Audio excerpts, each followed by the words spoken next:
Hi everyone. Today I'm going to be giving an overview of the concept of epistemic rationality.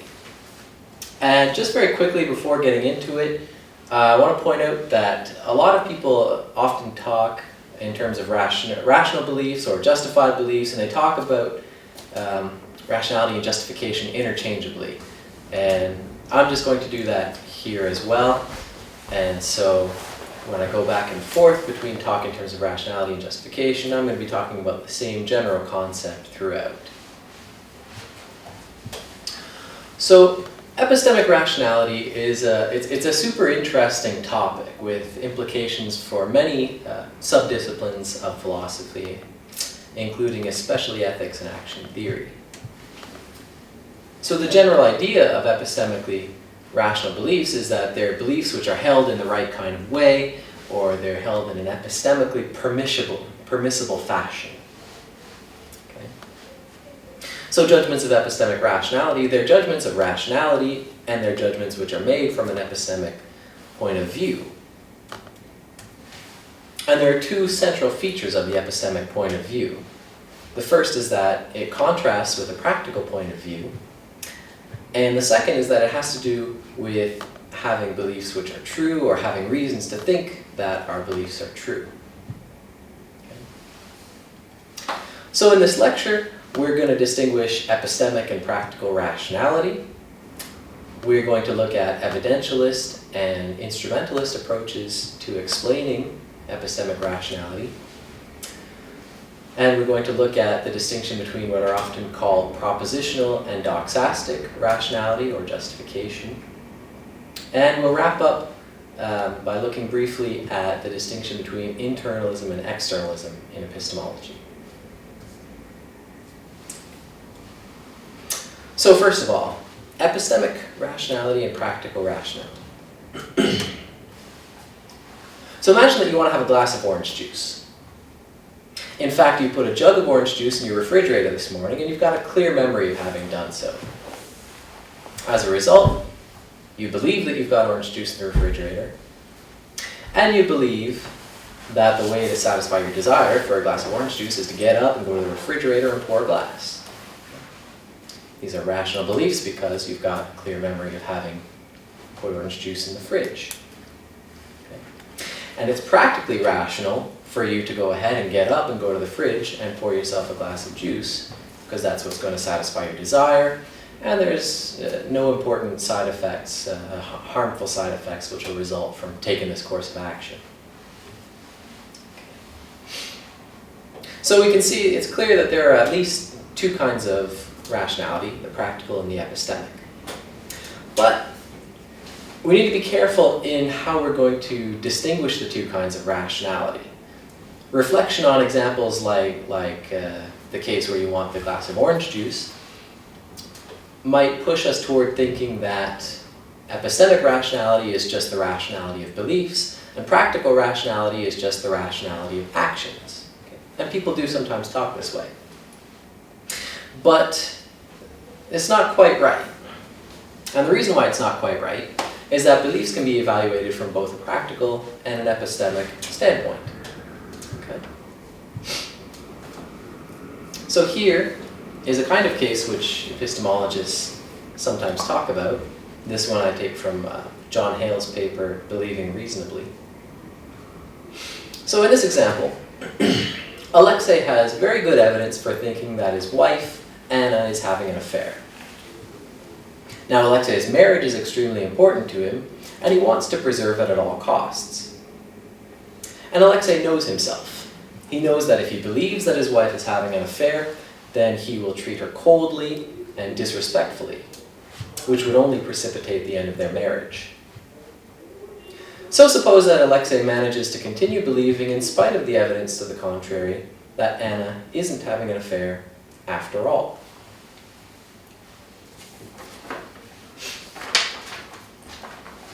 So it's natural to think that because his belief is held contrary to very good evidence, which Alexei knows about, okay, his belief counts as epistemically irrational.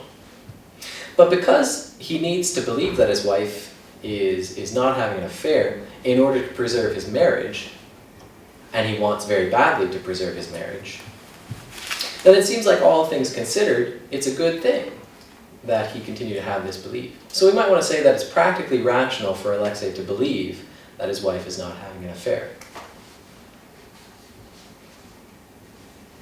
So it seems like beliefs can be evaluated from both epistemic and practical standpoints. So we can't just say that epistemic rationality is the rationality of beliefs. So what is it about Alexei and his belief that inclines us to judge that his belief isn't epistemically rational? Well, it seems clear from the description of the case that his reason for believing doesn't have anything to do with whether it's true that Anna is faithful to him. That should read Anna in the slide.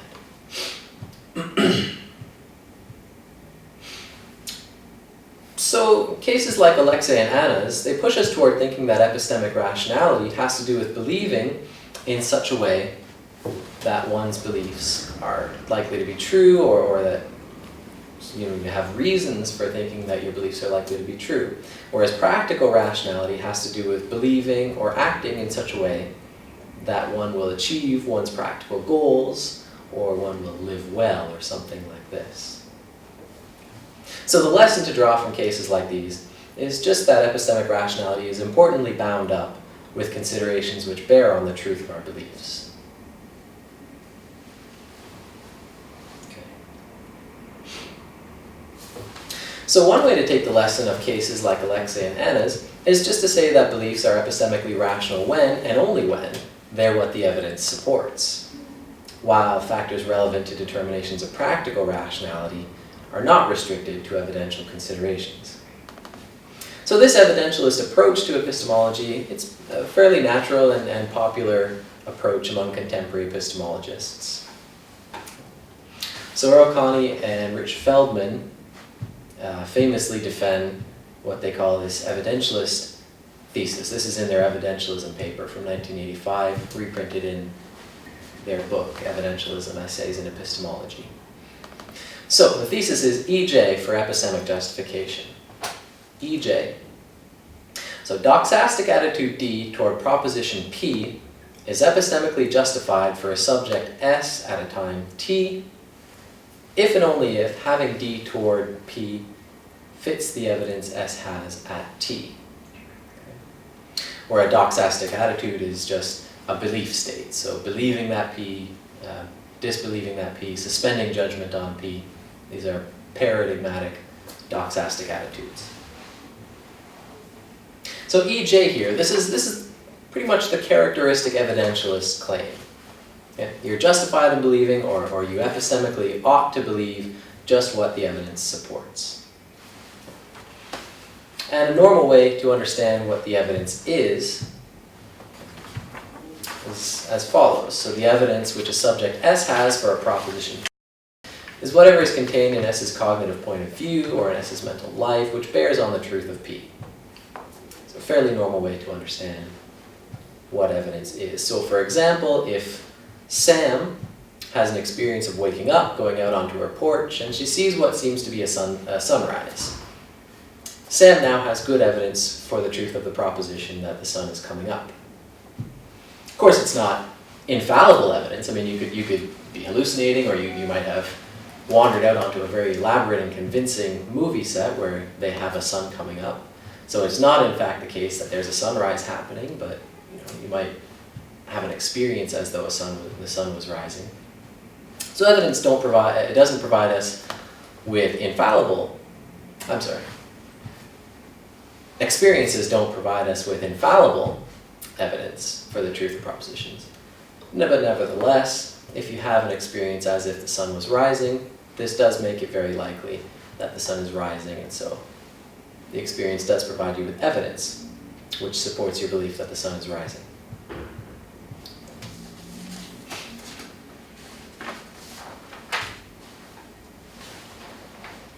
So that's the general idea behind the evidentialist approach in epistemology. A related, but importantly different approach to epistemic rationality is in instrumentalist or means-ends terms. So the idea on an instrumentalist view of rationality is that rationality in general just has to do with the promotion or the achievement of goals which are important to achieve in some sense. So for example, if a subject desires to achieve some goal, then the rational thing to do is to take whatever means will achieve this goal, consistently with achieving the other goals that you also care about achieving. Okay? Epistemic rationality for an instrumentalist is just like any other kind of rationality, and it's distinguished by the distinctively epistemic goal, which is in question. Okay. So probably the most elaborate and explicit account of epistemic rationality in instrumental terms comes from Richard Foley. So we'll look at his account here. So according to Foley, rationality in general goes like this, okay? So he writes, the form rationality takes in the simplest cases as follows. A person has a goal X. On careful reflection, he would believe Y to be an effective and non-trivial means to X, and he brings about Y. This is general rationality for Foley. Different types of rationality are distinguished or individuated by the different types of goals which are at issue. So if we're interested in identifying a distinctly epistemic kind of rationality, it's necessary to identify a distinctly epistemic goal. Okay. Now for Foley, the epistemic goal is now to believe those propositions that are true, and now not to believe those propositions that are false. So there are two important aspects in Foley's formulation of the epistemic goal. The first is that it has to do with believing truths and avoiding falsehoods. And the second is that we want to achieve the truths and avoid falsehoods right now. So it's easy to see why Foley would want to include the first aspect of the epistemic goal. Right? Because believing truths and avoiding falsehoods is just what's involved in having an accurate mental picture of what's going on in the world. You might say that's what it is to have an accurate mental map. And that seems to be an important thing from a cognitive or epistemic point of view. What's less clear is why Foley would want to have this synchronic restriction, right? The right now, we want to achieve true beliefs and avoid false ones right now. And it's not clear because we want to have true beliefs right now, but we also want to have true beliefs in the future, and we want to avoid false ones in the future. We care about our long-term epistemic well-being. So maybe it's not obvious why we should want the synchronic restriction that Foley introduces. Well, the reason for the synchronic restriction is that if we don't include it, we run into serious counterexamples. We run into cases where an instrumentalist would have to say that a belief counts as epistemically rational when it's obviously epistemically irrational. If we had a formulation of the epistemic goal, which was to achieve true beliefs and avoid false beliefs over the long run. For example, here's a case where we would have this problem. So think of Sally. Sally is a very bad student, and she knows she's a bad student. She's got a bad track record, and she doesn't study very well. She doesn't hand in assignments on time. And Sally's got an important upcoming exam. Now she knows that if she's confident that she'll pass the exam, then she's going to be less nervous and she's going to study better, and she'll be more likely to pass the exam. Otherwise, if she doesn't believe that, if she's not confident that she'll pass, then she'll be likely to fail. So she brings herself to believe that she's a good student, because if she doesn't believe she's a good student, she's going to be nervous, she's not going to study as well. So she brings herself to believe that she's a good student and that she'll likely pass the exam. As a result, Sally does well on the exam and she passes and is allowed to continue as a student and go on learning all sorts of new things.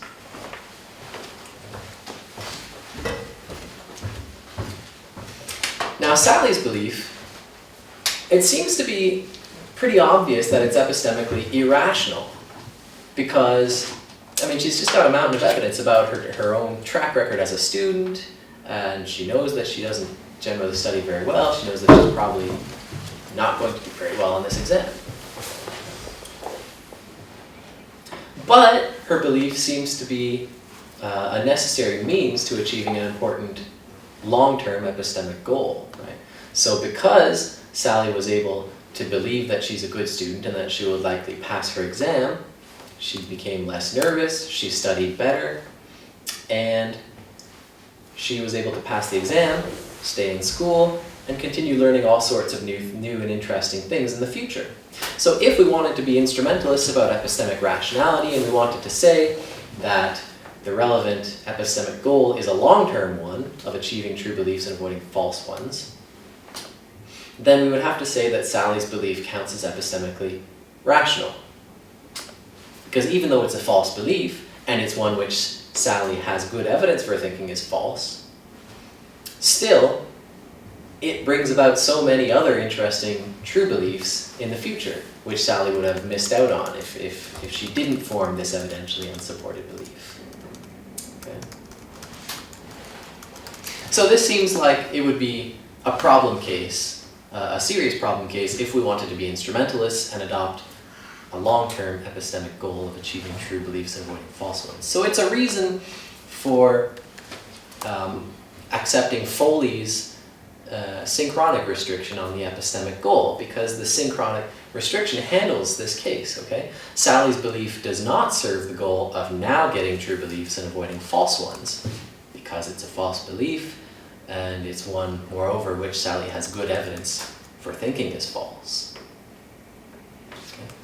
So the point is just that the long-term effects of Sally's current beliefs shouldn't bear on their current epistemic statuses.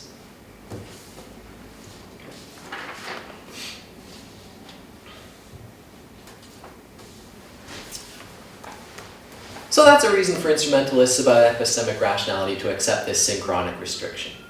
Of course, people who, like Foley, accept a synchronic restriction on the epistemic goal, they don't want to deny that we want to have true beliefs and avoid false ones over the long run. I mean, this is a major reason why we have educational institutions in the first place. We care about our intellectual flourishing over the long run, so we invest in educational institutions.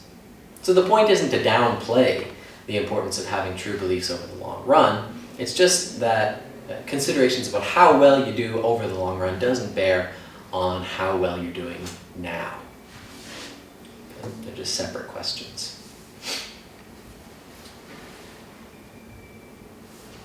Okay.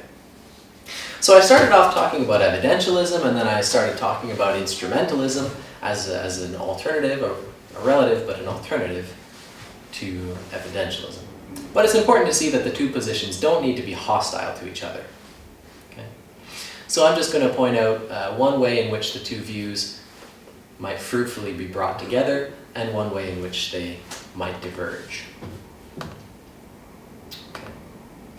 So according to evidentialists, it's the evidence that's available to a subject S that determines whether S is justified in his beliefs. And in many of the clearest cases of epistemically rational or irrational beliefs, the evidence really does seem to determine what's rational to believe. But ideally, so that's clear enough, but ideally, it would be nice to be able to explain why evidence seems so important in the paradigm cases of rational or irrational beliefs. Why should we think it's so important? Well, instrumentalism about epistemic rationality provides us with an explanation. Okay? When we believe on the basis of good evidence, we believe on the basis of reasons which indicate that our beliefs are true. So we're doing what we can to achieve the epistemic goal. Right? Because evidence is whatever is going to bear on the truth or falsity of propositions, if our goal just is to get true beliefs and avoid false ones, then believing what the evidence supports is precisely the way to try to achieve our epistemic goal. So instrumentalism gives us this nice goal-oriented explanation of why we should care about evidence. So this is a way that we might fruitfully bring evidentialism and instrumentalism together.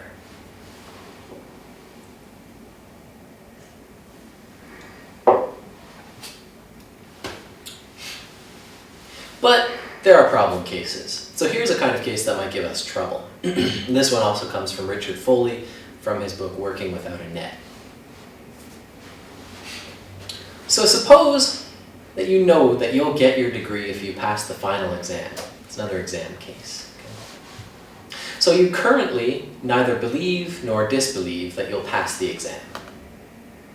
You know that you've studied hard and that there's relatively little that you don't understand, and moreover you would concede, at least if you took the time to think about it, that this makes it likely that you will pass and thus get your degree. Now add this wrinkle.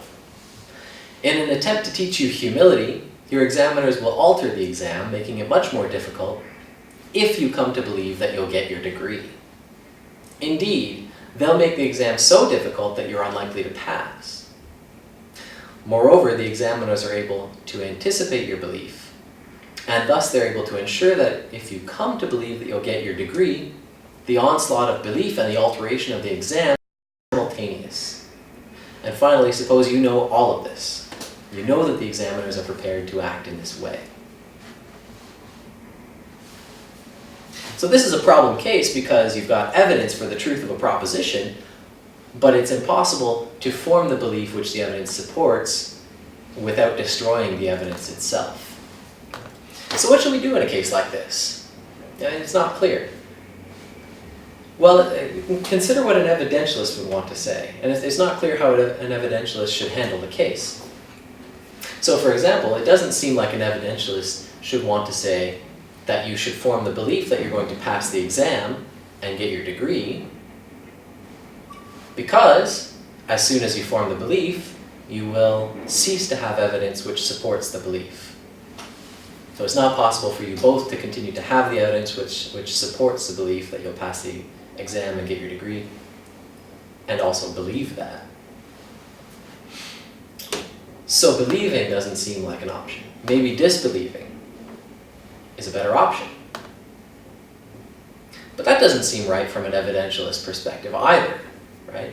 You shouldn't disbelieve that you're going to pass the final exam and get your degree if you've got good evidence for the truth of the proposition that you're going to pass the exam and get your degree. So disbelieving doesn't seem right from an evidentialist perspective either. So you might say, okay, don't believe, don't disbelieve, just suspend judgment. But that also doesn't seem right for an evidentialist to want to say in response to this kind of case, because you do still have evidence for the truth of the proposition that you're going to pass the exam and get your degree.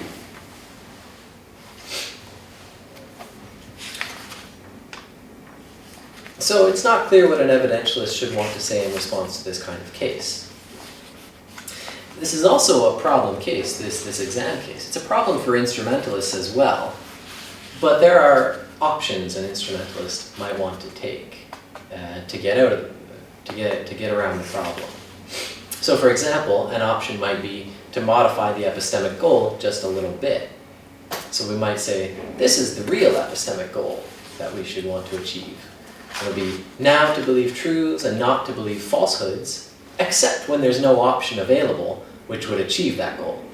And then in such cases, we'll want to believe what will promote the achievement of truths and avoidance of falsehoods over the long run.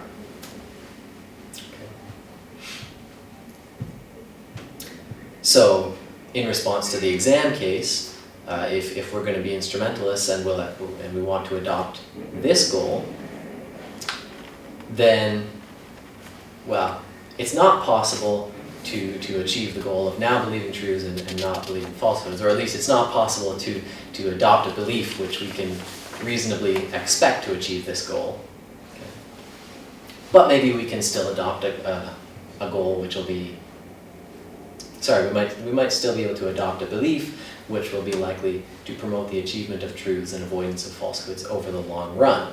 So for example, if we were to recommend to the subject in the exam case, you should suspend judgment, and so the subject suspends judgment, and so the examiners do not modify the exam, it remains a normal exam, the subject passes the exam, gets a degree, and gets to go on and do other interesting things and learn more interesting truths, rather than stagnating doing the same studies that he's already done. This might be a way to promote a long-term goal of achieving true beliefs and avoiding false ones.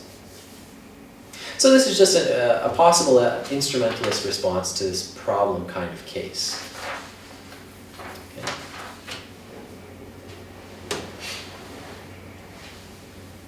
So instrumentalism and evidentialism can be brought together. They also come apart, maybe, in some cases. So it's important to see that the instrumentalist explanation for the importance of evidence isn't the only explanation that's available to us. There might be other explanations as well. And so here is a possible alternative explanation, which some people have taken seriously. So it goes like this.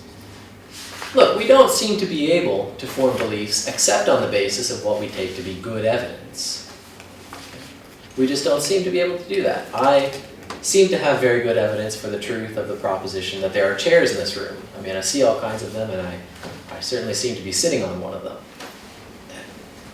So it's very easy for me to form the belief that there are chairs in this room. By contrast, if I was to try to form the belief that there are no chairs in this room, that's going to be very difficult, because I have very good evidence, which I'm aware of, which indicates to the contrary. So, we don't seem to be able to form beliefs except on the basis of what we take to be good evidence. So, if something X is capable of making it rational for a subject S to perform A, then S must be capable of performing A because of X or for the reason that X. Okay? So if that's right, and if we don't seem to be able to form beliefs except on the basis of what we take to be good evidence, then it seems like only evidence, or at least only what we take to be good evidence, can ever make it rational to believe anything. So this is a possible alternative explanation of why evidence should be so important to the determination of the epistemic status of beliefs. So we've got two candidate possible explanations, and there might be others available as well. But at least this should give you a sense of the kinds of things that philosophers who are interested in epistemic rationality and its connection with evidence tend to think about.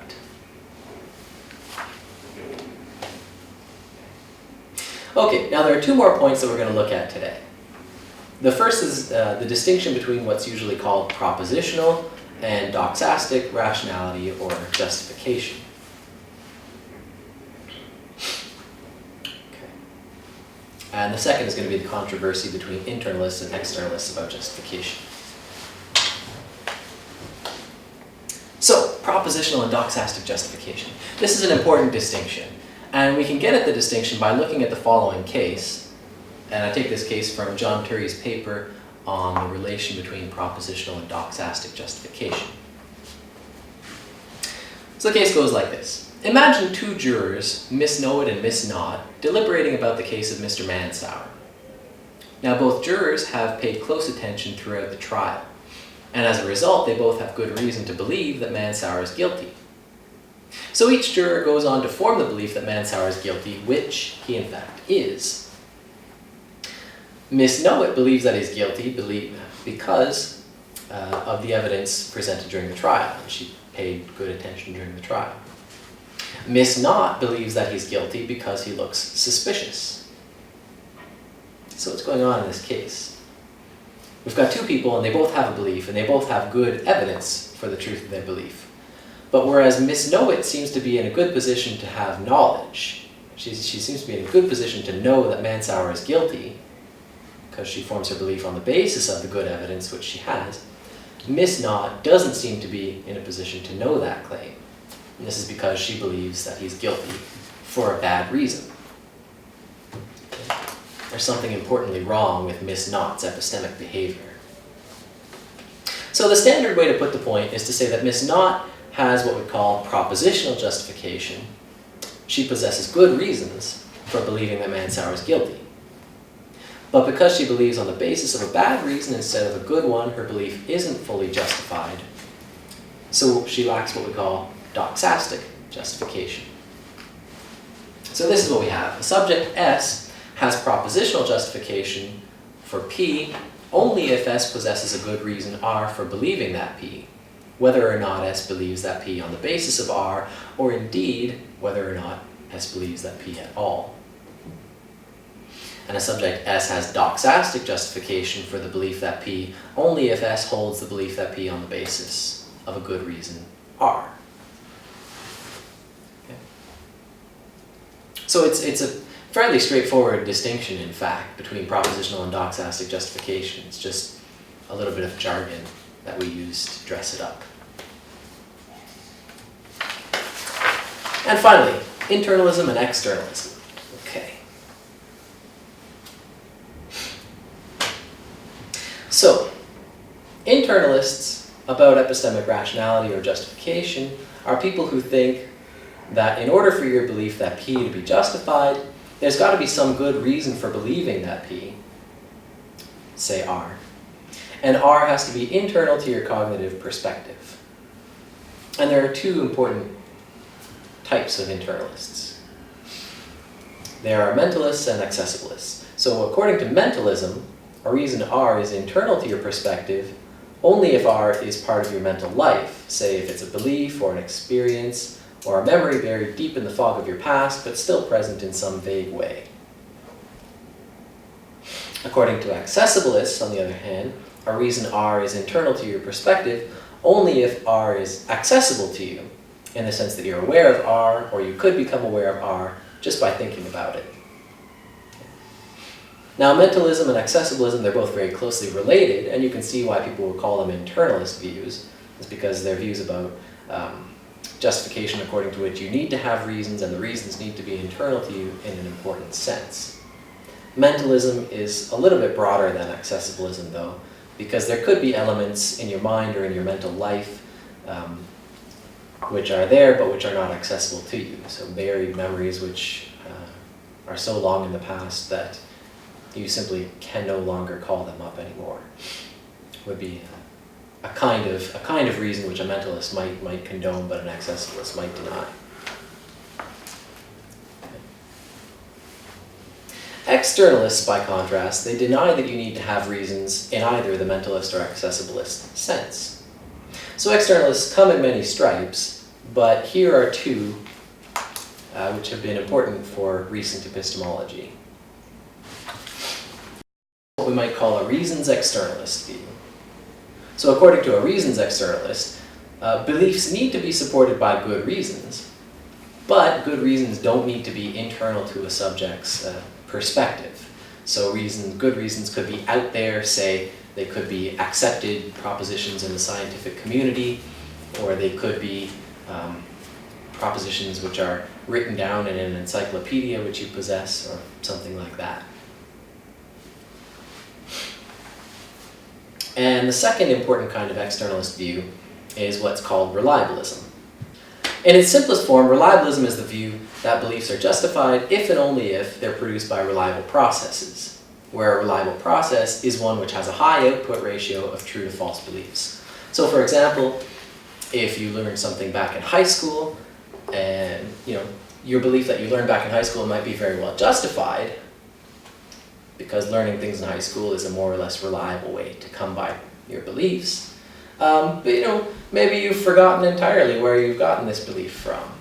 And in that case, you wouldn't have a reason which supports your belief in either internalist sense. It wouldn't be part of your mental life, it wouldn't be accessible to you. But nevertheless, you might want to say, look, the belief seems to be still justified. It was acquired in the right kind of way, by a reliable process.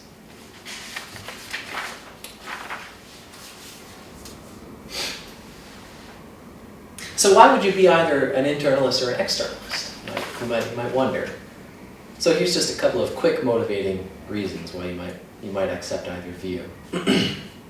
So one motivation for internalism is that the concept of epistemic rationality has to do with doing well epistemically, or with believing what you epistemically ought to believe. But according to some views about normative requirements, and when we're talking about what you ought to do or believe, we're talking about normative requirements, okay? According to some views about normative requirements, you need to be able to follow a rule or requirement in order for it to be a genuine requirement at all. So in order to be required to believe that P, you've got to know that you're required to believe that P. So reasons for believing need to be accessible to you on reflection. So this is a reason why you might want to accept accessibilist internalism. but why would you want to be an externalist then, if that's right? Well, here's one reason.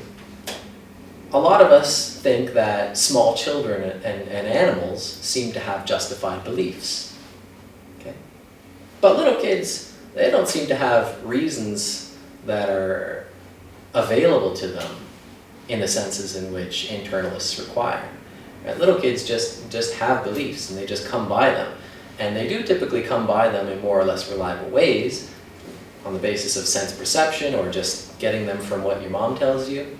These are more or less reliable ways to come by beliefs. And so it seems like we might want to say little kids and animals, they have justified beliefs. But because they don't have reasons which are available to them in the internalist sense, it looks like internalism is going to fail to explain why an important set of beliefs, which are justified,